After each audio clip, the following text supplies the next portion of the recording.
Hello, my guys, and welcome back to Spill the Tea with Helene. How are you guys doing? Let me know. I got my son to the highest point of the house that I could. But once the house detached, we ran into power lines and we ran into trees, which knocked us off into the water. That's when I went under and I lost sight of my mom and my son. I could hear them screaming. My dad was trying to fight for his life on the water. He is, 73 years old, as my mother was.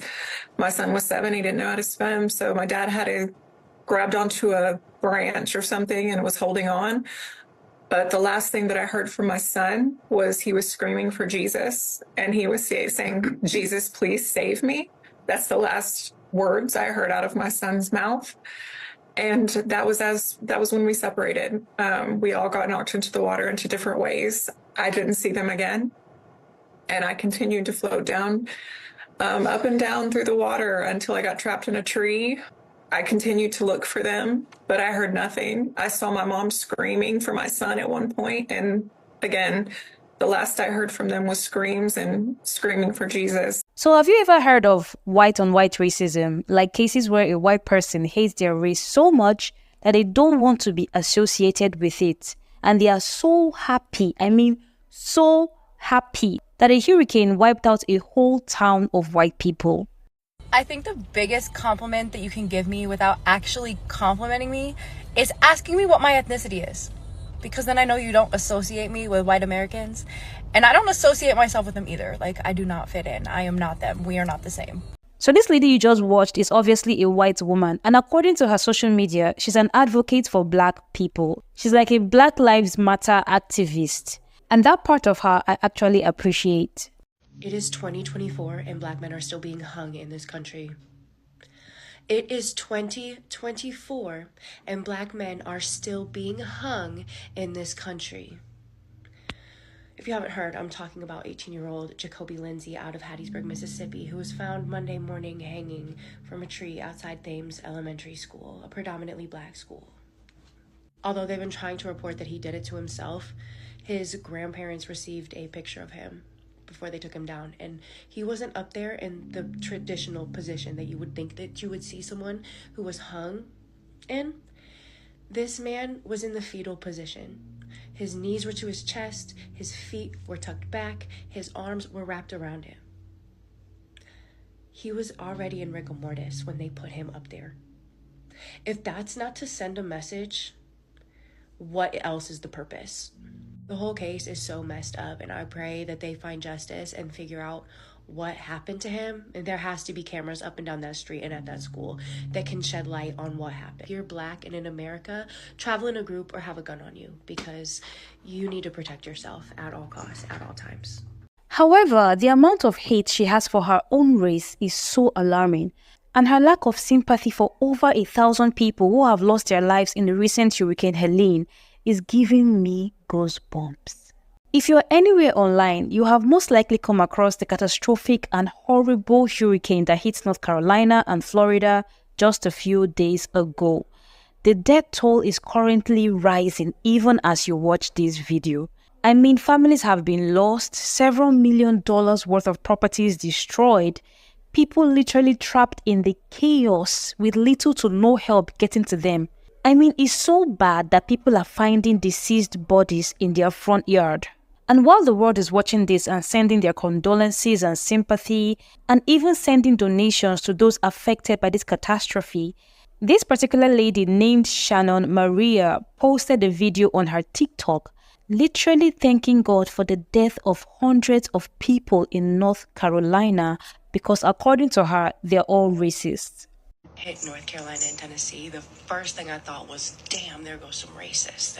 There we go, we got some gone.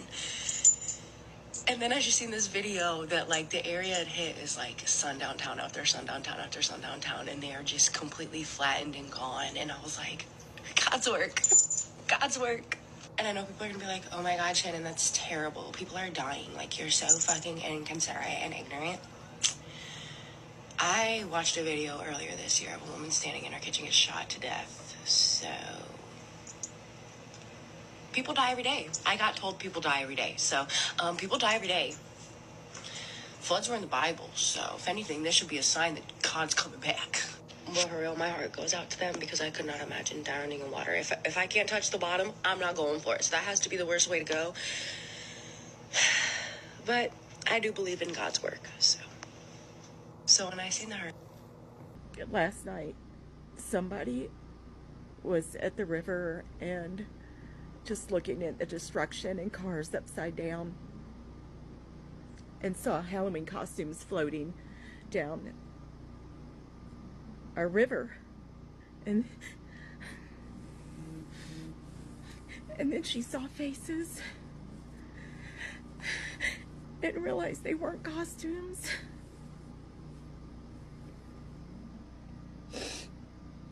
She said, I've seen bodies and I'm not okay with that.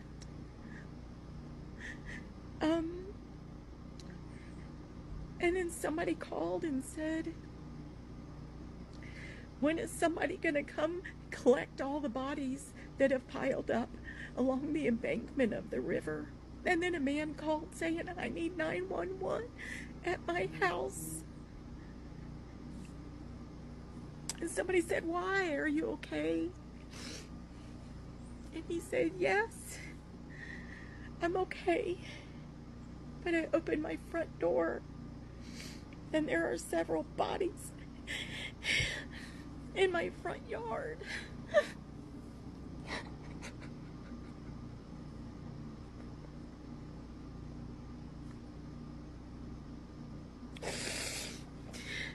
This is the stuff I'm having a hard time with.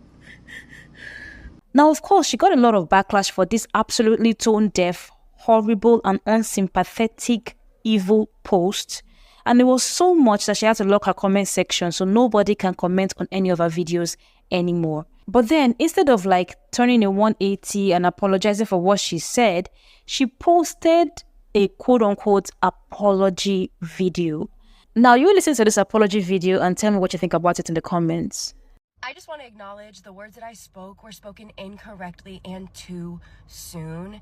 I made that post Saturday morning after I watched another content creator with a much larger following say something very similar regarding sundown towns. I did not do any research of my own, and I am regretful of that. I did not intend for this post to be twisted and turned into what it has. In my personal life, anytime I'm going through something, I use dark humor. I use dark humor with everything. And I realize now that TikTok is not the place for that because not everyone understands dark humor. I'm sorry. I'm so sorry. My heart goes out to all these victims. It is so insane to me the way my words have been twisted and I've been painted into this person that I just quite frankly am not. Anybody who knows me knows my heart and knows my character and knows that I would never wish death on people in that manner. My post was simply satire, and it was satire gone wrong. Regardless of how hurtful my words may have been, I don't think that justifies all of these random innocent people being doxxed and the amount of harassment and stalking and threats and SA threats that not only I have received, but I have received to my child. I know my words hurt. I know what I said was wrong. But to threaten someone to this degree and to dox them that hard is insane. Young lady, your words were not twisted. They were crystal clear. You clearly said that you were happy all these people died, and you actually claimed that it was God who wiped them out. So nobody twisted your words. Instead of taking responsibility for your actions, for your words, you started by blaming another creator who you claimed said it first. Then you started blaming your followers for not understanding dark humor. And you went ahead to claim that your words were twisted out of context. So I don't think your apology is genuine. And no, I also don't think your heart goes out to the victims involved in this catastrophe at all. And how do you even expect anyone to believe that what you posted is satire when you clearly stated that you are displeased with being white? And even if it was satire, it was very bad timing, it was in bad taste, and such a horrific tragedy should never be made into a joke. Although I don't think she was actually joking, do you? And some of you might say in the comments that as an African, I should be happy that she's fighting our cause. But I don't think sympathy and empathy is selective. Like, if you're sympathetic towards the plight of Black people, you should naturally feel the same sympathy for anyone you see experiencing something life-threatening, no matter their skin color. And you don't have to hate your own race in order to defend the Black people. So I don't believe, trust me, that the love of such a person for Black people is real when she can make such a video about her own race. And mind you, there are also Black people in North Carolina. And even if there weren't, even though there may be KKK organizations in North Carolina, it still does not justify her display of pure joy at the total decimation of the lives and properties situated there. That's purely heartless to me, and I'm saying this as a Black woman. So, Shannon, I know you're trying to fight for us, but if you can have this level of hate, then I don't believe you truly have love for anybody. I'm just saying. Anyway, that's where the video ends for today. Hit the like and subscribe buttons to see the next hot topic. Until I come your way again, take care and bye-bye. I'll continue to say this until people get it. What's happening in Western North Carolina, Tennessee, Georgia is not the same thing as a hurricane hitting Florida. This is in the freaking mountains. They had no warning. They had no idea this was going to happen. None. They need air support. There are people that are missing. They can't get in touch with their family. They have no way of communicating with anyone. They have no electricity. They have no food, water, any way of telling anyone where they are. No, nothing. And they don't have any way to fix it because the roads are washed out and there's no way in or out. People are just stuck. And this happens quickly with no warning. This is in the mountains of Appalachia. Like, there's not hurricane warnings don't affect them. I mean, this is crazy. A lot of people went to sleep and a dam broke a few cities away, and then that led to another dam breaking and another dam breaking, and then next thing you know, their house is washing down the side of the mountain. When you live on the mountain, the only thing you got to worry about is if there's like tons and tons of rain for weeks and weeks at a time, then you might have to worry about a mudslide.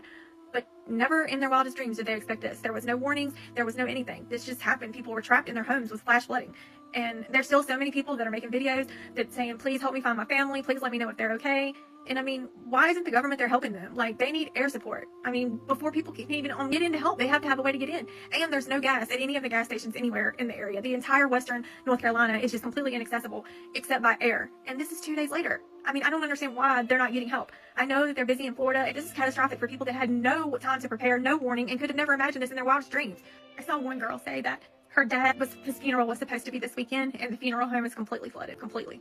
Can you imagine that? Can you imagine that? Just that, having that thought in the back of your mind while all this is going on. Pastures of livestock that just never made it out. And even when they cut them free, there's even pictures of dogs getting set free that were in cages. Government, please send help, send air support, please rescue these people. Get it together because they need help too. There's entire cities that are gone. There is so many people that are unalived. I mean, they can't even get it together to figure that out at this time. There are people that lived through Katrina that now are living in Western North Carolina, and they are comparing this to Katrina. I can't even imagine that. Multiple people are saying that. We pretty much think of Katrina being like the worst thing ever. No one's taking it seriously at all. They think just because they're not supposed to be affected by a hurricane that they should be okay. And that's not what happened. And once again, Elon Musk, who is one man, is coming to the rescue way better than our government does. He's positioned his Starlink satellites to where the people in these affected areas can at least get Wi-Fi and be able to call. He literally did that. Our government has done nothing. Just like he had to send a shuttle into space to rescue the people that are stranded there. How is one man doing more than our government is? I mean, I know he's rich, but come on. Like, the government should be doing something. They're the ones with all the planes. There are people that are taking their personal plane and helping. The only help they're getting is from their local resources and people that are using their own personal stuff coming from, the vicinity. National help is not there.